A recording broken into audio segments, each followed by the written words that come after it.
Range virus की शुरुआत हुई लंदन की एक प्रयोगशाला से, जिसने मानव जाति को खत्म करने में कोई भी कसर नहीं छोड़ी।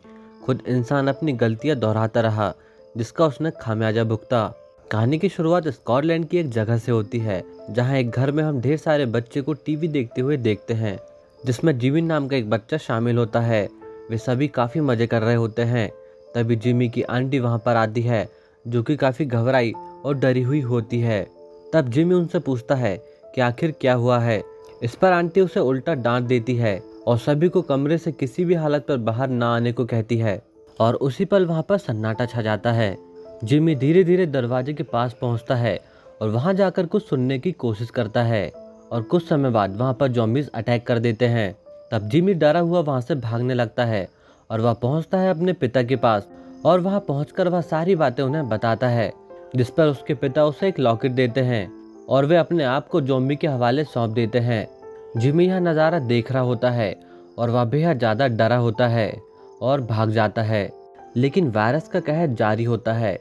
अब कहानी 28 साल बाद 2030 में पहुंचती है। रेंज वायरस को महाद्वीप यूरोप से पूरी तरीके से मिटा दिया गया है। आगे हम एक जीवित समुदाय को देखते हैं, जो कि एक मजबूत पुल से जुड़ा एक ज्वारीय द्वीप होता है। यहाँ पर सब एक साथ भाईचारे से रहते और एक दूसरे की हेल्प करते हैं। आगे हम जिमी नाम के एक व्यक्ति को देखते हैं, जिसकी फैमिली में उसकी वाइफ आयला और उसका 12 साल का एक बेटा स्पाइक होता है। आयला को एक खतरनाक बीमारी होती है, जिसके कारण उसकी हालत ठीक नहीं होती है। उसका दिमाग शांत नहीं रह पाता है। स्पाइक के 12 साल के होने पर उसके पिता उसे मिलने ले जाने के लिए उसकी माँ से बात करते हैं। यह सुनकर वह घबरा जाती है, क्योंकि वहाँ अभी भी खतरा मौजूद होता है। वह गुस्सा करती है और वह अपना आपा खोने लगती है। तब स्पाइक उसे संभालता है। उसकी बीमारी के चलते वह बहुत जल्दी थक जाती है और सो जाती है। इस समुदाय में वयस्क होने के बाद उनको मेनलैंड में जाना पड़ता है और यह एक तरह से उनका रिवाज होता है। अगले दिन सभी लोग उसका उत्साह बढ़ाते हैं और स्पाइक अपने पिता के साथ अपनी नई यात्रा की ओर आगे बढ़ता है। समुदाय के कुछ मुख्य लोग स्पाइक को वहाँ के कुछ नियम समझाते हैं कि वह जगह जाने के बाद वह वापस आ सकता है, लेकिन किसी कारण अगर वह वापस ना आ पाए तो उसे बचाने या ढूंढने कोई भी नहीं जाएगा, क्योंकि इसकी परमिशन किसी को नहीं है। सालों से हुई घटनाओं के चलते यह सब नियम बनाए गए होते हैं। सब कुछ समझने के बाद दोनों वहां से अपने लक्ष्य की ओर निकल जाते हैं। द्वीप से जुड़ा हुआ एक रास्ता मेनलैंड तक जाने का इकलौता रास्ता होता है, जिसका उपयोग बहाव कम होने पर ही किया जा सकता है। और बहाव ज़्यादा होने के कारण समुद्र इसे ढक लेता है, और अगर कोई बहाव ज़्यादा होने पर इसे पार करता है तो समंदर उसे खत्म कर देता है। इसलिए उन्हें समय रहते वापस भी आना होगा। जिमी यह सारी बातें स्पाइक को समझा रहा होता है और वे लोग आगे बढ़ रहे होते हैं। रास्ते की लगभग सारी चीज़ें बर्बाद हो चुकी थी, जिन्हें देख स्पाइक डर रहा होता है। कुछ समय बाद रास्ते में उन्हें रेंगने वाले इन्फेक्टेड मिलते हैं और यही स्पाइक के पहले टारगेट होते हैं। जिमी स्पाइक को उनके गले पर निशाना लगाने को कहता है। इस तरह स्पाइक अपना पहला शिकार कर पाता है और वे लोग आगे निकल जाते हैं। कुछ दूर उन्हें एक घर दिखाई देता है और वे लोग वहीं पहुंचते हैं। यहाँ जिमी स्पाइक को कुछ जरूरी सामान ढूंढने को कहता है। तभी उन्हें अंदर से एक आवाज़ सुनाई देती है और उन्हें एक जख्मी इन्फेक्टेड मिलता है, जिससे कि किसी ने वहां बांध दिया था और उसकी चेस्ट पर कुछ लिखा होता है। तब जिमी स्पाइक को समझाता है कि यहाँ पर ऐसी बहुत सारी चीज़ें हैं जिनके बारे में हमें पता नहीं है, इसलिए तुम इसे मार दो। और वह जैसे तैसे उसे मार पाता है। उसे मारने के बाद वे लोग अपने नए शिकार की ओर निकल पड़ते हैं और रास्ते में वे एक शिकार को देखकर रुक जाते हैं, जिसका शिकार अल्फा वायरस ने किया था, जो कि बेहद ज़्यादा खतरनाक था। और इसे देखकर वे डर जाते हैं और जिमी यह सब देखकर बहुत ज़्यादा डर जाता है और वह तुरंत यहाँ से वापस जाने को कहता है और वे वापस जाने लगते हैं। तभी उन्हें इन्फेक्टेड लोगों का एक ग्रुप दिखाई देता है और वो लोग उनका पीछा करने लगते हैं। यहाँ पर जिमी और स्पाइक उन दोनों का सामना करते हुए भाग रहे होते हैं और वे जाकर एक घर की छत पर छिप जाते हैं। तो दूसरी ओर हम द्वीप को देखते हैं, जहाँ पर बाकी बच्चों को भी तीरंदाजी सिखाई जा रही होती है और लोग रात के जश्न की तैयारी में जुट गए होते हैं। शाम का समय हो गया होता है और अब स्पाइक और जिमी को वापस जाना होता है, लेकिन अल्फा अभी भी उनका वेट कर रहा होता है, क्योंकि अल्फा वायरस बाकियों से ज़्यादा खतरनाक और समझदार होता है। इधर पानी का बहाव भी धीरे धीरे बढ़ता जा रहा होता है, जिसे देखते हुए स्पाइक चिंतित होता है, जिस पर जिमी उसे समझाता है कि उन्हें इंतज़ार करना होगा। रात हो गई होती है और चारों ओर पहरेदारी होने लगती है। उसी समय उन्हें मेनलैंड पर एक आग दिखाई देती है, जिसके बारे में जिमी को भी पता नहीं होता है। आधी रात के समय जिस घर पर वे होते हैं वह अचानक टूट जाता है, जिसके कारण उन्हें वापस भागना पड़ता है और वे बिना रुके वापस भाग रहे होते हैं। उनके रास्ते में थोड़ा पानी भर गया होता है और उन्हें कोई भी अल्फा दिखाई नहीं दे रहा होता है, तो बिना चिंता किए आराम से वे लोग चले जा रहे होते हैं। तभी हम लोग एक अल्फा को देखते हैं, जिसकी नज़र उन पर पड़ती है और वह तेजी से उनकी ओर भागने लगता है। कुछ समय बाद जिमी को उसकी आहट सुनाई देती है। तब वह जोर से चिल्लाता है और वे लोग तेजी से द्वार की ओर भागने लगते हैं। हड़बड़ाहट में वे लोग द्वार के पास पहुंच पाते हैं और उसे खत्म कर दिया जाता है, जिसके बाद वे लोग रात के जश्न में शामिल होते हैं। जिमी स्पाइक को कल के दिन का हीरो बताता है और उसकी बेहद तारीफ करता है, लेकिन स्पाइक को झूठी तारीफ नहीं चाहिए थी, इसलिए वह वहां से चला जाता है। उसी रात वह अपने पिता को किसी और लड़की के साथ देखता है और नाराज होकर वह अपनी माँ से मिलने चला जाता है और वह मिलता है अंकल सैम से और वह उस दिन की सारी बात उनसे शेयर करता है कि वहाँ पर क्या हुआ और वे लोग कैसे बचकर वापस आ पाए। आगे वह उस आग के बारे में बताते हुए उनसे पूछता है कि वह किसने जलाई थी। तब अंकल सैम उसे बताते हैं कि वह बूढ़ा कैल्सन होगा, जो कि एक डॉक्टर है, और अंकल सैम को बिल्कुल भी उम्मीद नहीं होती है कि वह अभी भी जिंदा होगा, क्योंकि जिमी ने स्पाइक को आग के बारे में नहीं बताया था। और इसी समय से स्पाइक सबको झूठा मानने लगता है और इसी बात को लेकर वह अगले दिन जिमी से बात करता है। तब जिमी उसे बताता है कि सालों पहले जब वे लोग खाना ढूंढने के लिए निकले तो गलती से वो लोग कैल्सन के इलाके में पहुंच गए थे।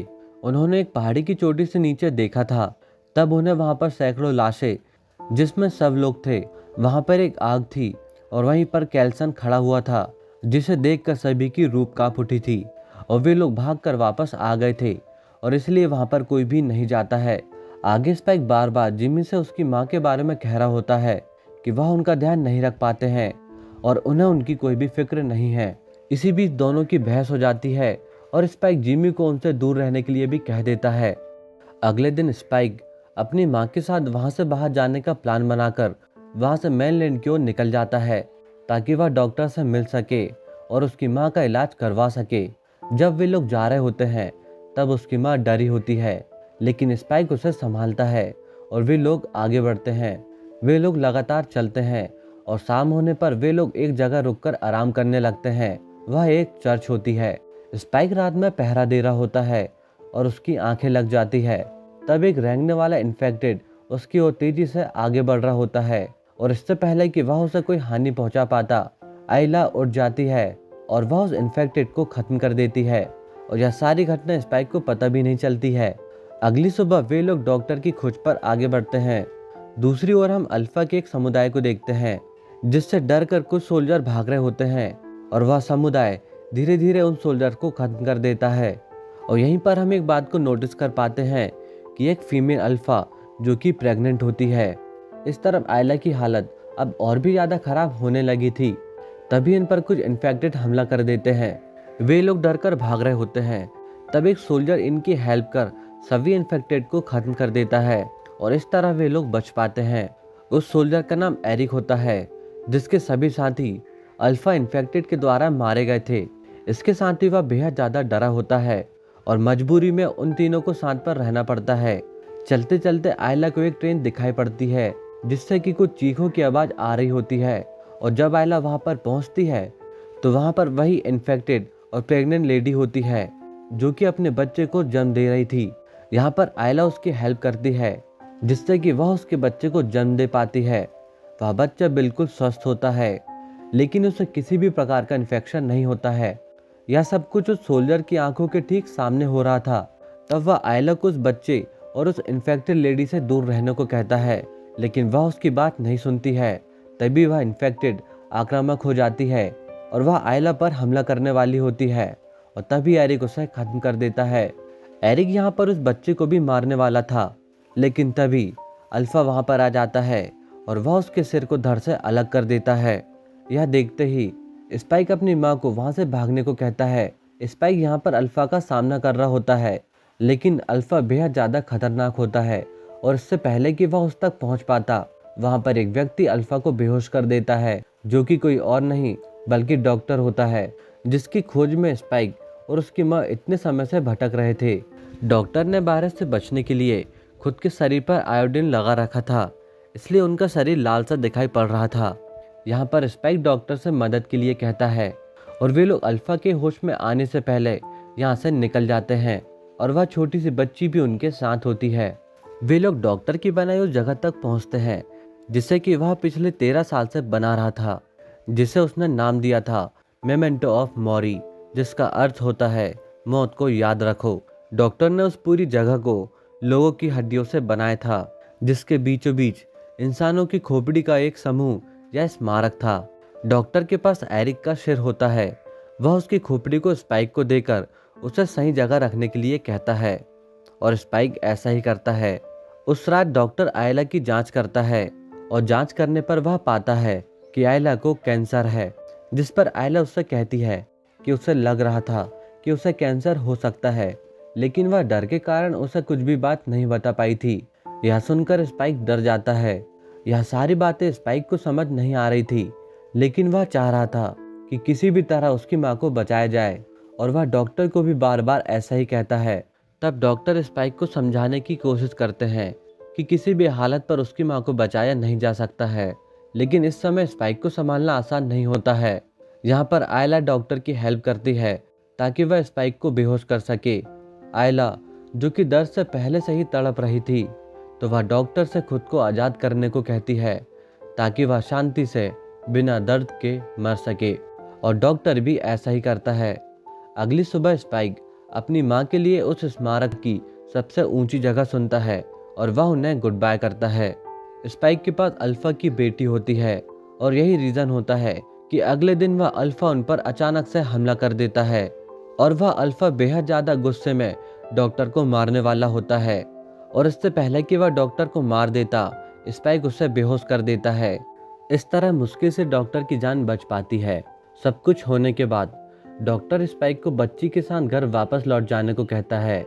28 दिन बाद हम स्पाइक को शिकार करते हुए देखते हैं। स्पाइक वापस घर नहीं गया होता है, बल्कि स्पाइक ने उस बच्ची को घर छोड़ दिया था और उसने एक खत अपने पिता को लिखा जिसमें उसने सब कुछ बताया। स्पाइक ने उस बच्ची का नाम अपनी माँ के नाम पर रखा था, आयला। इधर हम स्पाइक को देखते हैं जो कि एक जगह बैठा होता है। तभी कुछ इन्फेक्टेड उस पर हमला कर देते हैं। स्पाइक उनसे भागते हुए एक दीवार के पास पहुंच जाता है और वहां फंस जाता है, क्योंकि वह दीवार काफ़ी बड़ी थी और उन इन्फेक्टेड की संख्या भी बहुत ज़्यादा थी। तभी वहां पर कुछ लोग पहुंचते हैं जो कि स्पाइक की हेल्प कर उन सभी इन्फेक्टेड को ख़त्म कर देते हैं। तभी उनमें से एक, जिनका नाम जिमी होता है, जिसे कि हमने कहानी की शुरुआत में देखा था,